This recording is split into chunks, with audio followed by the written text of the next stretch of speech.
Liam, how you doing? Pretty good. How are you doing? I'm looking forward to this. As you and I were just riffing back and forth, that I saw your email from someone that had one of your podcast guests reach out. Heard a time doctor. I was intrigued, so that was an easy spark. And then all of a sudden, as we were chatting, I think this is going to be a fun show because remote working is slightly important. And then not only that, but you were tying that to how companies are valued, how remote working is happening, and managing people. I mean, we could probably have multiple sessions on this, but we won't. But so I think let's start it off. Let's give it a little bit of background if they haven't heard of you and what your background is. How'd you get into the space and what are you doing? Yep. Liam Martin, human being, more specifically in Canada right now. And I've been in my secret COVID bunker for, I think, the last 5 months, started in February. Just had a baby girl about 14 days ago, which was very exciting. And now you want to get out of your bunker. Now I want to get out of the bunker, actually. That was actually, by the way, giving birth during COVID, particularly in Canada, where you only have one option, which is the public option, because there's no privatized medicine, particularly for someone who has the resources to be able to purchase private medicine if they wish, is an interesting challenge. Probably another podcast, to be completely honest with you. Yeah. But I literally was running like yeah, this is super weird, but I was running algorithmic projections of what are the impacts of us getting into trouble with option A, B, and C, that kind of a thing. Everyone's healthy and happy, but we been working remotely for 15 years, been running Time Doctor for about 10 years, ended up building that business with my co-founder, Rob, specifically because I had run an online tutoring company before that, literally just running kids on Skype with people who had graduate degrees. And inside of that business, I had a big problem, which was adequately measuring exactly how long a student worked with a tutor down to the second, right? To be able to quantify that. That was 2009, 10. Okay. So right as Skype is is starting to come out and actually be that was old school. Yeah. I mean, remote work really wasn't a thing. No one was doing it at that point. But so I was, because I realized that it was a lot easier for me to actually just stay on Skype than it was to actually drive to each student, right? So I was effectively basically able to get another 3 to 4 hours of work in per day just from doing that. And so needed to measure exactly how long a tutor worked with a student. And that's when I teamed up with Rob to be able to set up Time Doctor, which is a tracking tool specifically for remote workers. We've been doing that since 2012. So 8-ish plus years. And about 3 years ago, we ended up also starting a conference called Running Remote, which pre-COVID was the largest conference on remote work. Probably still is today because no one can do conferences. Your competition right now has dwindled. Yeah, no, it's going to be interesting to see what happens post-COVID because as everyone probably knows, remote work has exploded. So pre-COVID, 2018, 5.5% of the US workforce was working remotely. Best estimate, and this was a data point that was collected about a month ago, it was 58% in the United States. Shit. So we're talking about, and the other thing that's quite interesting, if you make more than $100,000, you're 4 times more likely to be remote than if you don't make $100,000 a year. So it is targeting high-level worker in the United States. They are entirely going remote. And I also just think we're seeing the digitization of our economy, right? So even looking at the S&P 500, it's not the S&P 500 anymore. It's the S&P 6. Yeah, I was going to say 5 or 6, right? It's the S&P 5, right? It's those top tech companies that are dragging the entire market up. And to be completely honest with you, everything else is trash, right? That zombie you're looking at right now. Yeah, so we're at a very interesting point. And we were talking about this before, we surveyed our recently remote clients at Time Doctor and on Running Remote, and we asked them, how many of you are planning on getting rid of your corporate leases, your office leases? 22% have stated they are getting rid of their corporate leases, office leases so far, and 50% are thinking about it. So think about that in the economy. Just that in the economy, I believe corporate leases are about 6% of the US economy right now, as a line item on where money is moved. Man, I would probably say at least 2% of that is going, and I would probably say 3-ish to 4-ish% will be going within the next year and a half. It's super interesting that you put and you actually quantified those data points for me, because I'm in a realm of those, Liam. Because before I go off on a tangent, is how many users, and I don't know what any kind of metrics of Time Doctor to kind of understand Yep. like quality of the day. We have hundreds of thousands of users. We have governments that use us. We have large corporate that use us. That obviously changed post-COVID. So we've also seen explosive growth post-COVID, like Mhm. every other remote work tool in Mhm. the space, right?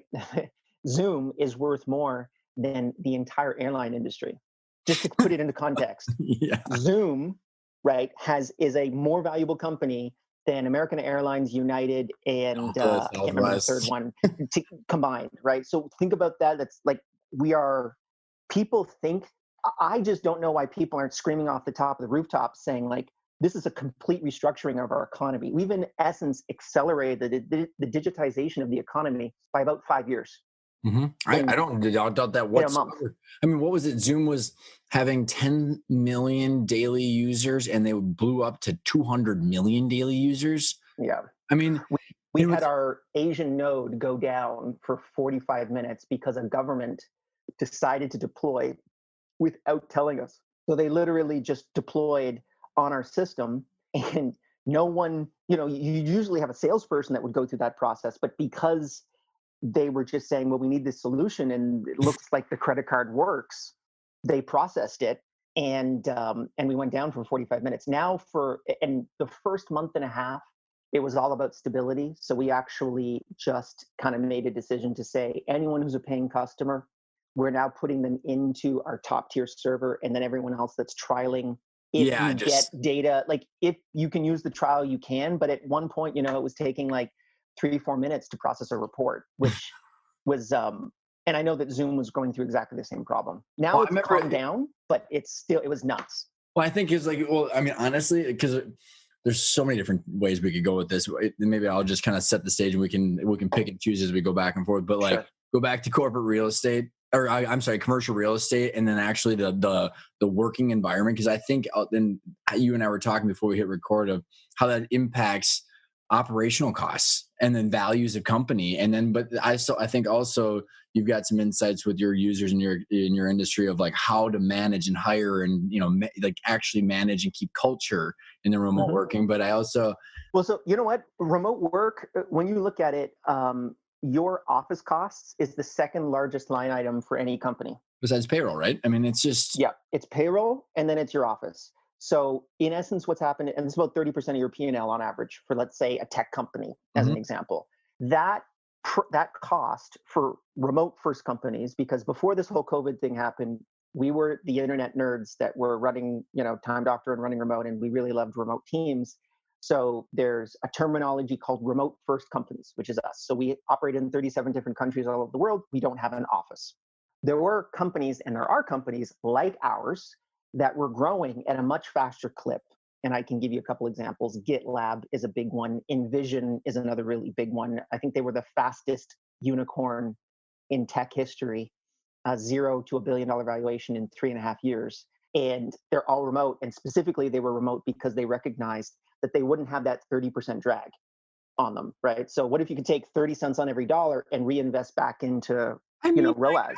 like well, and also like Liam, like it's so funny because I think it might have something to do with your and I's generation. But like I remember when I graduated college and I was going to work and I was like, this is crazy. So like I'm in Minnesota and I'm like, so 3 million people get up at the same time and just go jam onto the roads at the same time. I go, what if 3 million people just didn't do that and did something else a couple hours a day? You'd have 3 million hours of productivity to just do other things with. Like it just never made any sense to me. And I think it was just because like, we were in the generation where Skype was shitty, but it still kind of worked. You know what I mean? Like Mm-hmm. it wasn't completely abstract. And it just, so that idea of like, this is a possibility was always kind of there, but it's just like from a pure productivity. So you talk about the 30% drag, but just the productivity is just potential productivity. When you look at that, it's because there have been some studies done on remote work. Most of it was pre-COVID. A lot is being done right now, but none of it is actually out yet. And there are more distractions at home than there are in the office. That's an interesting thing that people don't really recognize. There are more distractions at home. There's your kids, there's your dog, there's PlayStation, there's CNN, there's all of these things that pop up. However, if you simply apply an extra 2 hours of sleep to everyone's workday, right? So if you just take those 2 extra hours that you would have commuted and you turn them into sleep, you're going to have a more productive employee. That employee is going to be able to get a lot more done during the day. It also disconnects you from the 9 to 5 mindset that when you look at this historically, and this is the thing that, whenever I look at businesses, I always kind of put my critical thinking cap on and I say, what assumptions am I making for my conclusions?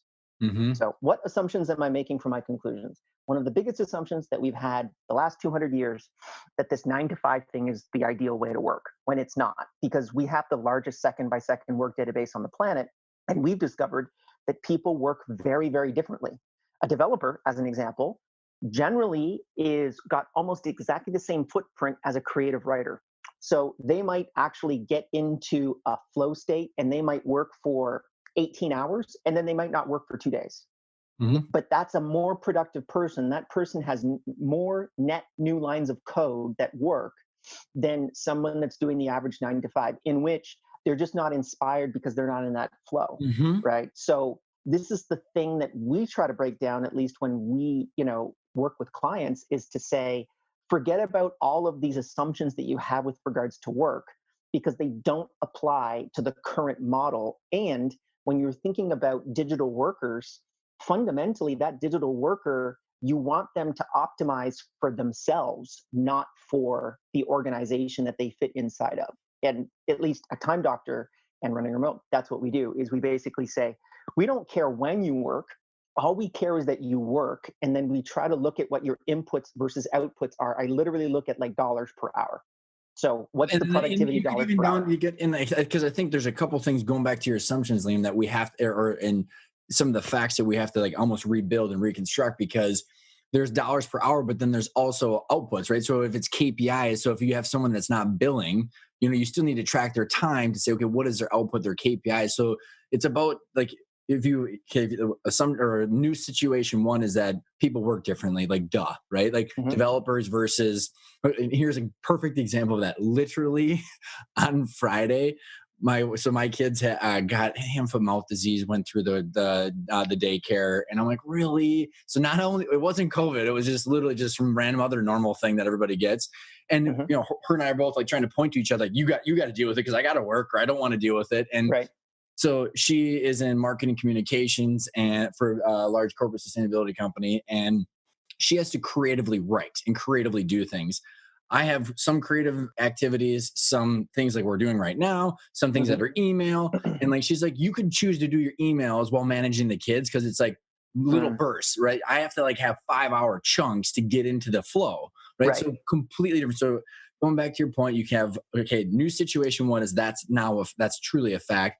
What you're talking about is you can now measure and monitor that. It's not just hypothetical. So for all the naysayers out there, they say, well, yeah, of course, but in your whole situation, your situation is you can manage the KPIs at the time of what we just. So one of the things that we really try to encourage at least our clients to do is don't measure yourself against your organization, measure yourself against your profession.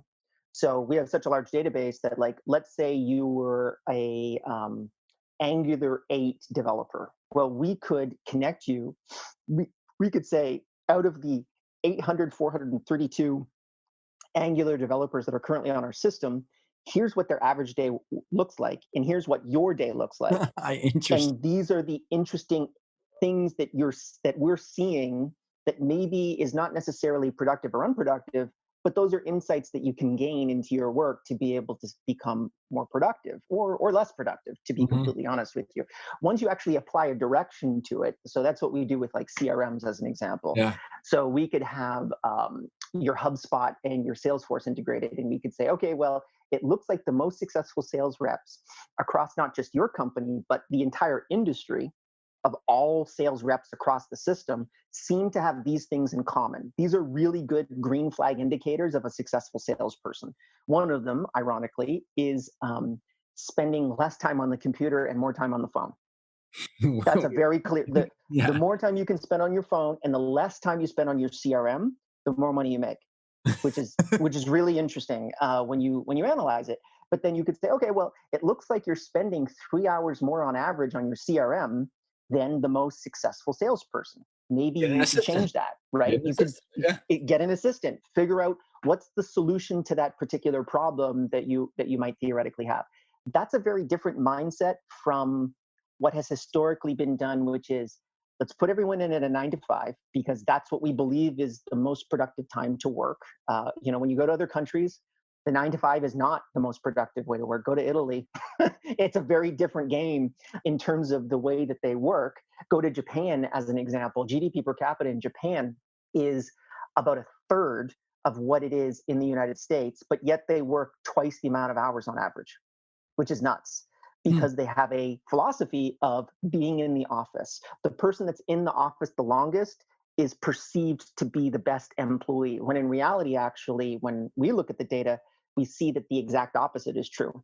The Hmm. person that's the most efficient inside of the office is actually the person that's the most successful. So analyzing all that data to me, is my background is in sociology. So this has So got this to is be just a sociology of candy work. shop. Yeah, this is just sort of like I can run any data set I possibly want on anyone on any job category on planet Earth, and then really kind of see what makes them productive and what doesn't make them productive. So like, and I think about how that ties into what we were talking about before we hit record. Is like, so God, I mean, this is first of all, employee satisfaction and like, Hmm. job satisfaction that you're kind of solving for those because people are different. They learn different. They, accomplish things different roles. But then also, if you think going back to the company, you're like, I think there's 2 points to this that I want to go down. One is the value. And like you talked about some people, that are literally applying a remote working strategy to buying companies. So it's proven that this is truly a way to harvest value. But I think before we get there, Liam, I think there's a lot of challenge for people that haven't gone down this route of going, holy shit, we don't have the ways to facilitate the dialogue anymore and to facilitate the culture and like in the company, right? Like, what is this organism that used to be our business now that we're all dispersed? How do Mm, we have the random pollinating, of quote unquote, of ideas or the bean bags or the foosball or all that stuff that is, the culture that people haven't been able to measure? I think, you read on every single publication, Zoom fatigue. Where do you leave space to chat with each other? And then like absolutely. one last note on that is I read the article in The Economist, and they were talking about how, like, so you and I are interacting on Zoom right now, is that so the average human contact in person is like 200 milliseconds, as you and I would interrupt each other and it would be normal and it would be Hmm. fluid. But with Zoom, because of the lag between my Mm, wire and your wire, it ends up being like the shortest is 700 to 800 milliseconds. So you interesting. have this like literally 700, 800 minimum like, so that's where the fatigue comes from. You're kind of dancing around each other. So you have Right. these dynamics that say, okay, how do we build this team and this culture to facilitate the productivity and the happiness and a valuable business? Does that make sense? Yep, makes perfect sense. So the reality is number one, work from home is not remote work. So I really love that the media is using this terminology, work from home, because to me, the definition of work from home is I'm scared. I'm in my house. There's something outside that may or may not kill me or my grandfather or something like that, and I can't do the things that I would usually do. I'm stuck inside the house. I can't bring my kids to a babysitter. I can't bring them to, any of these things that would really help facilitate remote work, which is I can go to a co-working space. I can have my own office. I can go to a coffee shop. I can have babysitters in to be able to take care of my kids. That's the reality of what I think we're going to be seeing post COVID. Yep. Is my assessment is we're probably going to see about 50% of the US workforce be remote post COVID, meaning post vaccine. And I think it's only going to accelerate past that point. Mhm. The other part of this, which is really important, particularly for this podcast, is the digitization of the economy will mean the positions that currently cannot really be built remote, which are fundamentally waiting staff, housekeepers, cooks, construction laborers, maintenance workers, assembly fabricators, personal care aides, teaching assistants, that kind of stuff. Those jobs are probably going to, some of them will stick around, but like the biggest job category in the United States is the retail sector. Right. That will no longer exist. Like people don't really understand how much that's not going to exist. It's going to, Amazon is going to basically take over, and even Walmart now with their digital footprint, you're going to have more stuff delivered to you than you go out to get. And once that flip happens, and this has just been an accelerator of that flip, you're going to see a massive shift, and you're going to see that 14% of the workforce, which is the people that work in retail, get cut in half. Well, and it's interesting when you talk about restructuring. So the not only on the financial part of our economy is getting restructured, but how the day to day of everybody. And what's interesting about a data point for you is Steve Schwartzman, who is the CEO of Blackstone, private equity firm, they bought up over 1 billion square feet of warehouse space getting ready for this because they know that distribution centers are going to be more important with e-commerce. Absolutely. I mean, like they just know it. You're going to move. You work at Walmart right now. You're going to be a stalker / grabber in an Amazon fulfillment house. That's where that job is going to move. Yep. If you're lucky, to be completely honest with you, because Amazon has their shit on lock and they are much more efficient than any Walmart that you can possibly think of because they process all of that information for efficiency, right? So because they're using data efficiency inside of their organization in order to be up to figure out what's the ideal return. So that's one big thing. Now, with regards to the culture issue, there are definitely you can't have as intimate a culture in a remote company than you can as a brick and mortar company. So I have this thing, which is like my hierarchy of communication. In-person beats video, video beats audio, audio beats instant messaging, and instant messaging beats email. As you move up the chain, you become more synchronous, meaning the feedback loop between two people's communication is very, very fast, as you were talking about with regards to Zoom. As you move down the line, you become more asynchronous, which means I can stay in flow state because I don't necessarily need to respond immediately to that particular message. So I could get an email, I can stock up all of those messages, and then when I'm ready to process that email, I can then say, okay, now my task is going to be processing email. Inside of brick and mortar companies, as opposed to remote companies, communication happens on accident, or it can happen on accident. Inside of remote teams, all communication must happen on purpose. So there must be a very specific time in which we all jump on a Zoom call and do the call, as opposed to John just coming over and saying, hey, Ryan, I've got this crazy idea. Would you mind bringing Jim and Suzanne in? We can talk about this for 10 minutes. That really doesn't exist inside of remote companies. And there are tools that are coming down the line to try to kind of solve that fundamentally, but there's nothing there as of yet. So you have to make culture on purpose, right? You have to make communication on purpose. We do things like, I don't have it in front of me, but I have an Oculus Quest, and we got a whole bunch for everyone inside of the company. And we do like virtual, presentations. We do monthly AMAs on Zoom so people can ask questions and we can respond to them. We do weekly video game afternoons or nights. So it's paid time where you play any type of video game as long as there's an audio channel that's open. We do things like an app that we had built called Coworker Coffee, and it allows you to randomly be connected with someone on Slack with a Zoom link for a 15-minute chat, just to kind of chat with someone else about, how their lives are. When you look at the lag that you have on the communication side versus the advantages that you have on the efficiency side, number one, right? Just the unit economics of the employer saying, hey, I'm saving 30%.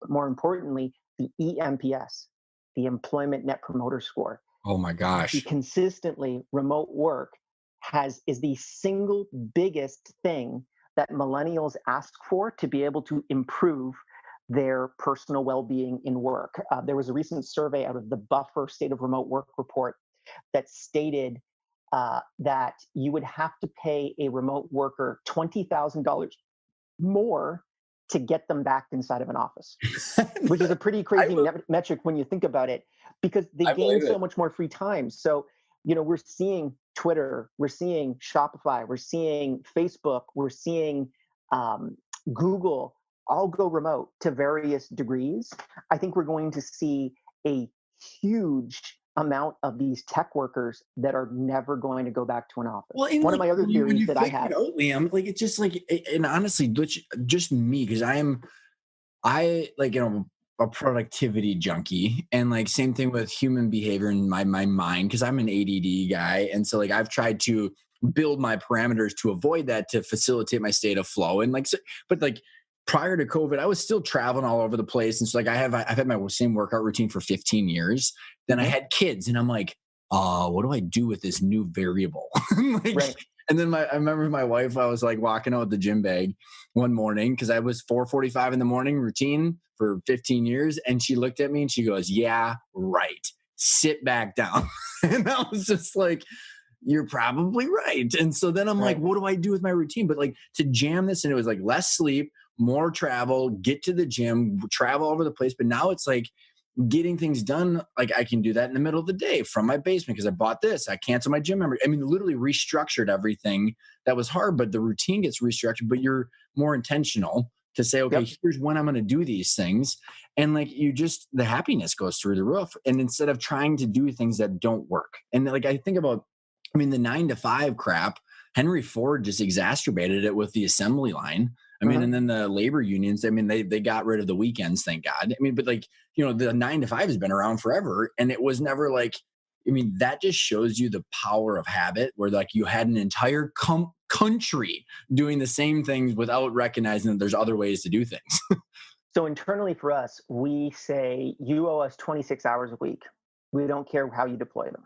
Oh, interesting. That's our business model. So we say, you work for us full time, you owe us 26 hours per week, however you want to deploy them. Even if you take an entire week off and then you just make that up later, let's just let you explore the space in terms of how you connect to work. And then we start to see interesting trends appear. Like, as an example, developers that seem to just get into a flow state and never take them off. Like, it's really detrimental to them to get them out of that flow state. And even with someone like me, I'm almost like, at this point, I'm a manager of managers. Yep. So fundamentally, what I look at all day long is, I see these numbers that are really important to me and to the business. And then I have managers who assemble that number for me. And my job is to basically every single week say, are you green, yellow, or red? Right? If you're green, we don't need to talk. If you're yellow or red, how can we make course corrections to be able to get you to that particular target? And when you see that occur on a remote model, it's, the other thing that kind of blows me away is that those metrics are actually very rarely inside of brick and mortar companies, on-premise companies, where, because communication is so important to us, we have a quantitative number that every single employee inside of the company is responsible for. And they have to report it weekly. And if they don't report it, then that's a big, big problem for us. And so I don't see that inside of remote companies, in on-premise companies, at least to the degree to which I've seen it inside of remote first companies. So I think that that's another trend that's going to start to happen after COVID is over. I think we're actually going to have much better built companies that come and take into consideration, there's also going to be a lot of I think we're going to end up with a depression. Yeah, I think we're probably at this point, we're recording this July 22nd. I think we have the largest dead cat bounce in the history of the stock market. Fake. I sold all of my positions. Yeah, honestly, honestly, it is. Well, just the Fed's just buying bad debt, and it's just like somehow this, I'm an absolute Ray Dalio junkie. Literally love every single one of his. I don't know if you follow him at all. Like his managing bid deck, and he's talking about every 70 years we're going to have. Oh, yeah, and it's just like, and you like everything he comes on, he's like, yep. Here's what. But going back to your point, it's like, what's interesting is if you were to layer on like those numbers, quantifying this, people, you're gamifying being an employee, facilitating the flow, which makes people happy. If you were to layer that on, I don't know how much you're familiar with open book management, but I had the father, that Jack Stack, on the Great Game of Business. I'll send you the podcast. Okay. So open book management, they ended up turning their company into an ESOP. They saved $100 million in the last decade preparing for this downfall because they're employee owned. And what he did back in the 80s with open book management, Liam, he put someone's face to next to every line in the income statement. Because like he's like, everybody's responsible for one of the lines. So and like the value, they're all driving towards long-term value together. So if you were to take your system, layer it with his, you'd be having all the employees facilitating employee happiness, their flow, financial value. And like, I mean, shit, I couldn't imagine how amazing that could be. But like, as we shift this conversation, talk about value and like maybe talk, I don't know how much you can explain that, what your friend's doing, or like how, just if you had two companies, like let's say it was 10 million in revenue, $1 million in EBITDA, name an industry, and you say, okay, they're both worth 4 million, 4x, right? But one is brick and mortar, one is not. Same industry, same everything. How different it could be when you. Boy, okay, well, that's a very interesting. That's an interesting kind of question to ask, because there's a pre and post COVID assessment of that. When we were about 2 to 3 years old, we were doing maybe 3 or 4 million ARR, no EBITDA, because we're SaaS. So we were investing every single thing that we had back in. Like, that's just the way that SaaS works, is you really want to look at lifetime value as opposed to what you're currently making that particular year. So we were a bootstrap company, and we looked for venture, and we got a lot of term sheets from people saying, hey, you know what? Numbers look great. We want to give you 5, 10, $15 million as a Series A. I know that 5 million sounds weird that time ago for Series A, but that's what they were. I mean, the Series A's are much bigger now. And they were, because it's just the industry is exploding. This is ridiculous. No. Yeah, right. I mean, we could talk about SaaS in general, but like, let's stay off of it. So they all said the same singular thing. We'd love to give you money. You just have to move to San Francisco, Boston, Toronto, right? New York. And my business partner is in Sydney, Australia. I'm located in Montreal, Canada. So we're on opposite sides of the planet. We operate this business. Everyone is remote. And we fundamentally sell a tool to empower remote work. So the employer, these venture capitalists, we're kind of telling them like, guys, I just don't think that this is the right move for us, because, we're trying to do the remote work thing. We're eating our own dog food. And the answer was the same. Trust us. We know what we're doing. We're venture capitalists. Ooh. Let's make this work. Right now, the last 6 months has seen the biggest transformation in the VC world I have ever seen. I'm an LP in Andreas Klinger's fund, which is Remote First Capital, which was actually born out of the Running Road. We basically built a fund, or Andreas built a fund specifically for remote first companies. And he's now a follow-on to all of the biggest VCs, because they're recognizing they have no operators inside of remote work, and yet everyone needs to go remote work, because they realize two things. Number one, everyone has to at this point. And number two, holy crap, it makes more money. It makes a lot more money, right? Like, you don't have to take a Series A. So we were there. There was Patrick Campbell from Profitwell did a really interesting analysis of remote first companies. He initially thought that remote first companies were less profitable. They grew slower than on-premise companies. But then I argued with him that he hadn't controlled for venture capital, because there's an interesting phenomenon where most remote first companies couldn't get venture capital just because of the way that they're structured. When you control for that, they actually grow faster. And the reason being is you don't have, as I said, that anchor hanging off of you of, man, I've got to have not only this really expensive office that's located in San Francisco, right? But more importantly, I can't take advantage of labor opportunities that are outside of my local jurisdiction. I'll give you an example. We hired a developer who was the top 5 finisher for the Facebook Global Hackathon. So they run a global hackathon every single year. He got 5th place. He got an offer from Facebook for $500,000. He got an offer from Google for $350,000. He worked with us for $60,000, and he stayed in Bangladesh because he wanted to stay with his family in Bangladesh. He didn't want to go to the United States.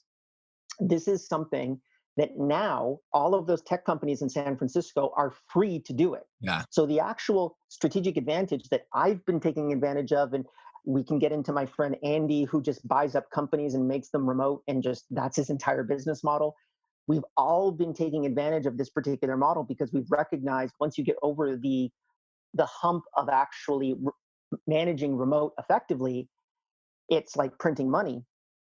I would say the advantage is probably still going to be here for like 6 to 18 months. But once you really get the Facebooks of the world that are going to be hiring en masse, they're going to suck out all the best talent and they're going to keep them in their local jurisdictions, which means San Francisco is going to look very, very different. 53% of all people that work in tech are first generation immigrants that were basically brought to San Francisco by those tech companies. Interesting. Something that people don't really kind of recognize is San Francisco is not an American city. San Francisco is the very definition of melting pot and immigrant city. It's just the absolute, think of the top 1% of the planet in terms of development getting pulled into that one, actually the 0.1%, getting pulled into that one city. That, I think, in the history books will be defined as the golden age of tech.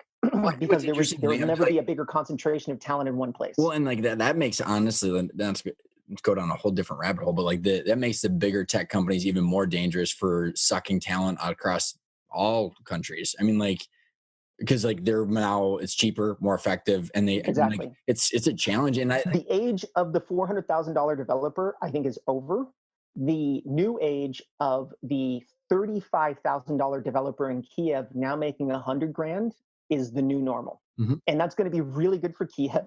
It's going to be really good for, countries that have historically had really good talent, fantastic education systems, but yet just because they're not in that location, they haven't been able to take advantage of it. But it is going to be probably, I would say, a net loss for the United States. And because it goes back to our Dalio comment of like our lack of education has been dragging us down. We're less competitive. I mean, all those things. I mean, there are more PhDs graduating in India than there are undergraduates graduating in the United States. And these are not like these schools are not bad. I've not right? heard that before. Yeah, that's a wave that people don't really recognize is going to hit everybody. And there's going to be, so I don't like to use the terminology outsourcing because at its core, I believe it's actually quite racist. If you have someone that's working from a computer in Mumbai on their own, you call it outsourcing. If that same person is an American in a coffee shop in Manhattan, it's called remote work. So or entrepreneurship or whatever you want to or entrepreneurship. Yeah, let's say you're just working for a company, right? So like, to me, there's going to be a massive second wave of remote work that's going to take over the entire market. I think within the next 6 to 12 months, the people that have currently been freed from working inside of an office in the tech hubs are actually going to get out of those tech hubs and they're going to move to middle America, because you can buy a 6-bedroom house in the Midwest for the cost of a 1-bedroom apartment in San Francisco. So I was sitting there and I'm in a young entrepreneurs group, young entrepreneurs council, YAC, and I'm sitting there and I was at their snow and snowboarding trip and snowboarding and ski trip. And I was like, it was like 50% of the people from California. Then you got Austin, Texas. Then you got Seattle and you got New York. And then they're like, where are you from? Like Minnesota. And they're like, and then I'm like, they're like, I'm like, so tell me, how much does your 800 square foot apartment cost? You're like, oh my God, it's $700,000 and my taxes. I'm like, dude, I have 3 acres. I have a $2,500 mortgage and I've got a 4,000 square foot Rambler and I'm literally 8 minutes from a super Target and I'm 20 minutes from Minneapolis. Like, I could buy a freaking like full-time chauffeur and be better off. But go back to your point, like my wife, she just went back into the workforce and she was like, okay, like she literally put a plot in Google Maps and said, I'm not driving more than a half hour. Like, why the hell that was part of the decision-making process is just insane. Yep. So Redfin has been doing some really interesting analysis. They found that the east side of Manhattan specifically and San Francisco proper, the city, have been the largest, those IPs have been searching for houses in the Midwest at an alarmingly high rate. Right. So you're seeing all these early indicators of these people moving. So that's kind of stage one. That's during COVID. Post-COVID, post-vaccine, I think you're going to see digital nomadism explode.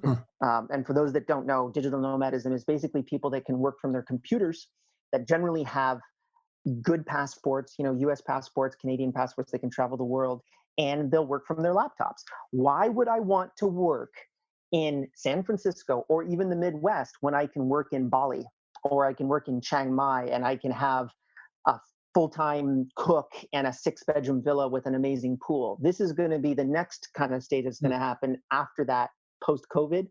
And I would say that's going to last for about 2 years. And then you're going to see the tech corporate world really adopt the understanding that just because they're not located in a particular place doesn't mean that they are less than in terms of talent. And they're going to start experimenting en masse. And that's when my advantage will disappear as an employer. So that's kind of the way that I see the entire space shaping up. Well, and then I would say if you're a top tier developer, you're going to be fine. If you are a mid-tier developer, you're in trouble. Well, and so taking that to your friend Andy, or like the space that I've been living in for 6 years, Liam, is that, growing, selling, whether it's like it's harvesting the value, thinking about value long term, which is like, okay, efficiencies, what's our EBITDA, what's this worth long term? And you think about like the middle market of private equity firms that come in here and they just stay as is, and it's old school buying old school, and they can't get the returns because they overpaid or they over leverage, all these different things. When you think about like shifting your mindset like this, you say, hey, we can buy a company and they don't like look at all these costs. First of all, happier employees. If, by the way, little caveat, if the business model can facilitate this, right? If you're a manufacturer, I understand, sure, but you could always have corporate, but like that's different than the manufacturing plant. But like, think about, talent. Up until February, when I was doing my keynotes, number one problem, talent.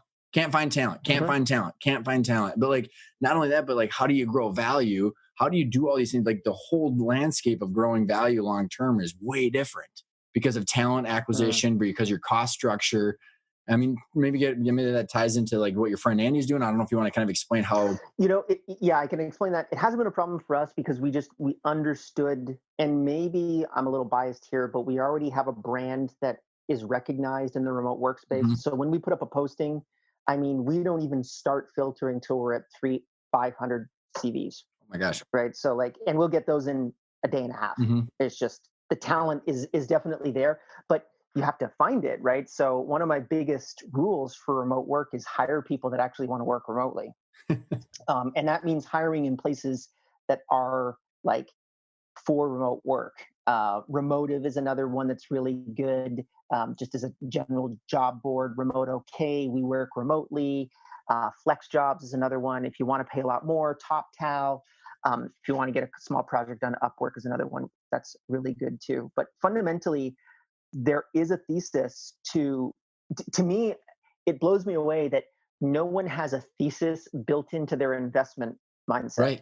Right. So my thesis is, and I had this pre-COVID and it's paid off ridiculously well, was my belief is remote work will become the primary way to work over the next 10 years, right? And this was me saying this 2018. So I believe that by 2030, the majority of work will be done remotely, right? If you believe in that thesis, then you should begin to invest inside of remote infrastructure now when it's underpriced, because in 10 years, that's going to be really huge. We just didn't know that they were going to move 5 years in 2 months. And, the valuations on all of those companies that have invested in has just gone through the roof. So to me, Andy, who is from Think3, and he runs some of his interesting acquisitions have been Sococo, Crossover. The funny thing with Crossover is he was one of the largest customers on Upwork, and Upwork raised his prices. So he just said, well, I'm going to build my own platform, which is Crossover. Thanks for the push over the edge. Yeah. So then he did that and recognized it didn't work super well as a direct hiring platform. But what he ended up doing was he uses that platform for all of the companies that he buys. So he'll buy a company at a particular valuation that he knows he can make the money back inside of 1 year. And then the first thing that he does is he says, everyone's going remote inside of the organization, and we'll help you go remote. If you don't want to go remote, you don't have to work for us. You can work for somebody else. But then he augments that with Crossover because he has this huge database of employees. I think it has about 8,000 people that are currently hired on his platform, and the majority are hired through his portfolio. And then he just manages that portfolio, and he recognizes the only thing that he's doing is he's literally just taking an on-premise company and moving it remote first. And by doing that, he increases profitability by 60% on average, right?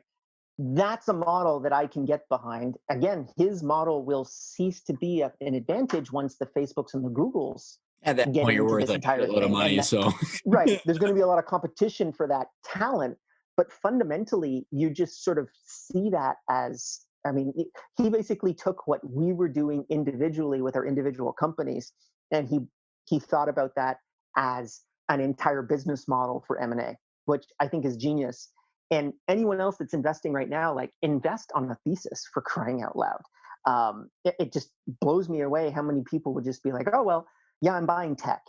Okay, what are you buying in tech, right? Are you buying SaaS in tech? Are you buying, it's just like, become a really good expert at a particular thing and then invest in that. I don't invest in anything that is not remote first tools. What industry? Because I know that. What industries, Liam, do you see that are like on a spec? You probably have a spectrum of totally remote, and it's going to accelerate. Obviously, you got tech on that, so and then you got essential workers, hospitality, retail, manufacturing. Like, how, like, in the different industries, what do you see as possibilities of how fast this happens or how remote they can get? I mean, is there?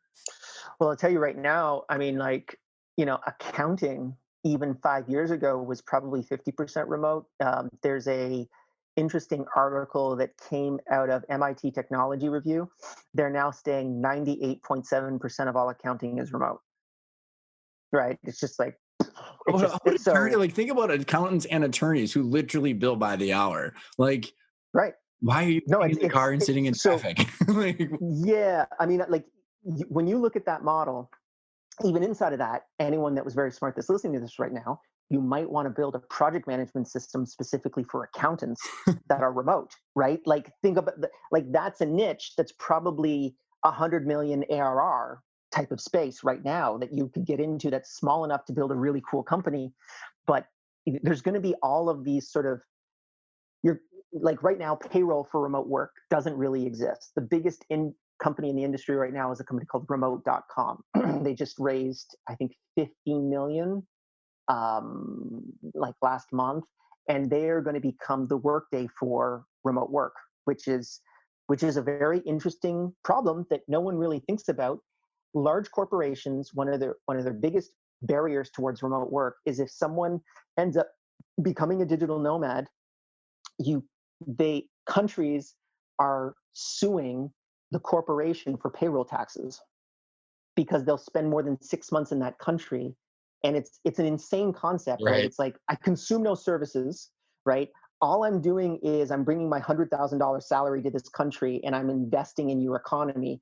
And yet I want my $35,000 in payroll taxes from that particular country, right? So that's an interesting problem. But there are these companies like remote.com, which just provides that infrastructure. So saying, like, we're the employer of record. I was just thinking about that. Even like the one thing that I thought about almost immediately, that is, like, to have all these millions of people at home and they have literally no firewall or antivirus, or like the amount of threats that these people have at home. Nord is one of our best sponsors for running remote. So NordVPN, which I've been using it for 5 years. I'm currently using it right now. That's a big one. Another thing that people don't really recognize, which has been an interest, there's a couple companies doing it right now, is your desk, your mouse, your external monitor.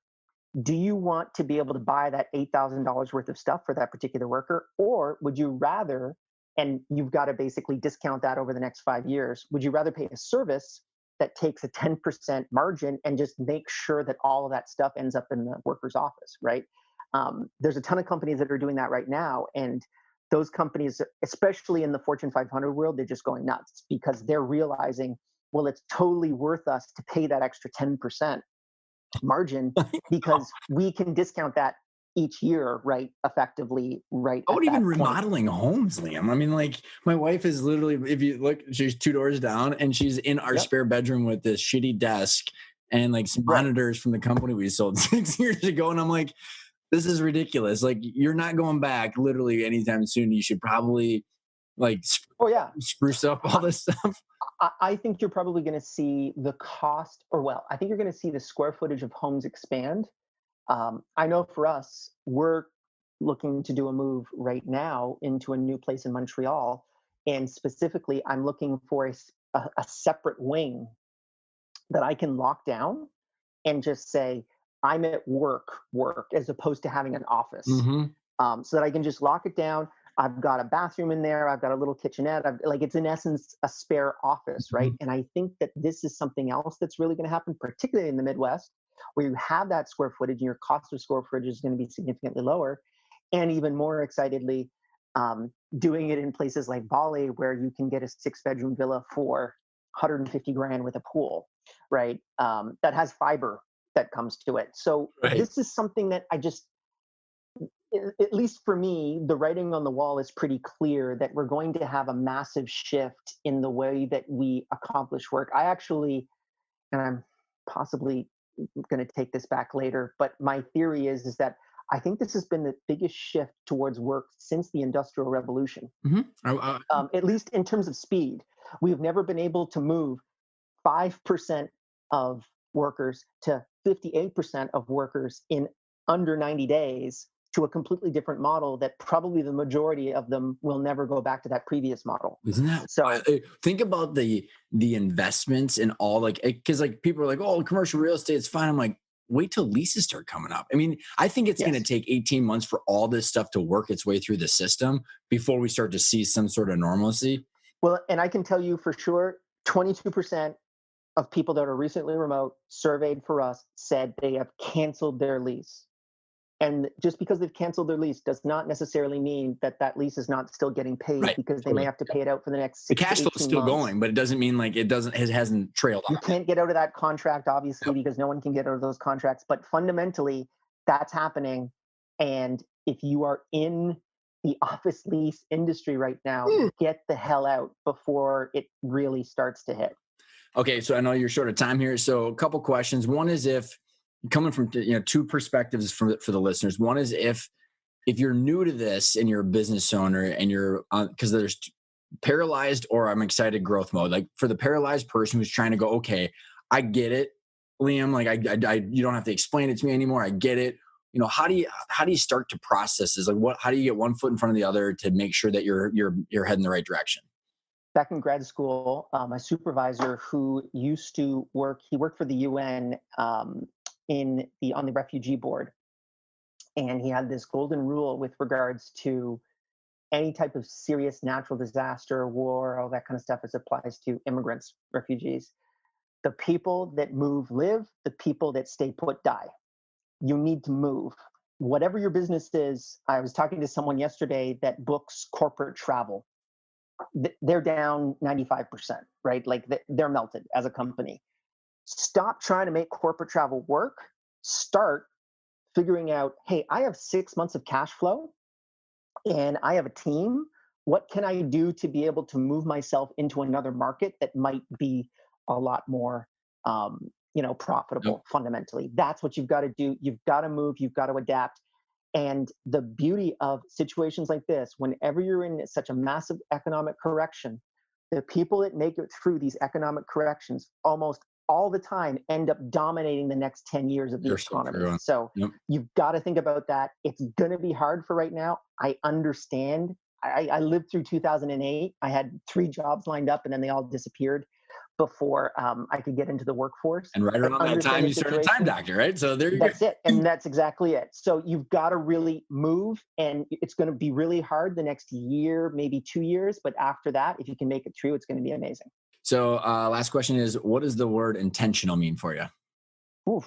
I mean, it means just from a definitional perspective, taking action for me, and specifically moving in a direction that I want to be able to move in.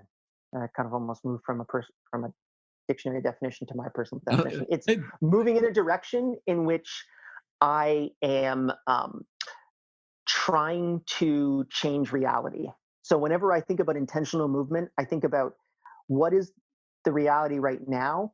What do I believe reality will be in the future? And then how can I move to that next point to be able to hopefully kind of put a little bit of a dent in the universe to get society the way that I want to see it. I love it. What's the best way for people to get in touch with you and learn more? YouTube.com/running remote is where not only I put up weekly videos, but we have all of our talks up for free from all of our previous running remotes. So if you can't afford a ticket to go to the conference, go check that out. And outside of that, I mean, just if you want to check out Time Doctor, go check out that. And either of those places, if you just scream my name to any customer support rep, I shall appear. I love it. Liam, thank you so much for coming on the show. Good luck managing the new one. And thank you so much. I had a blast. Thanks for having me.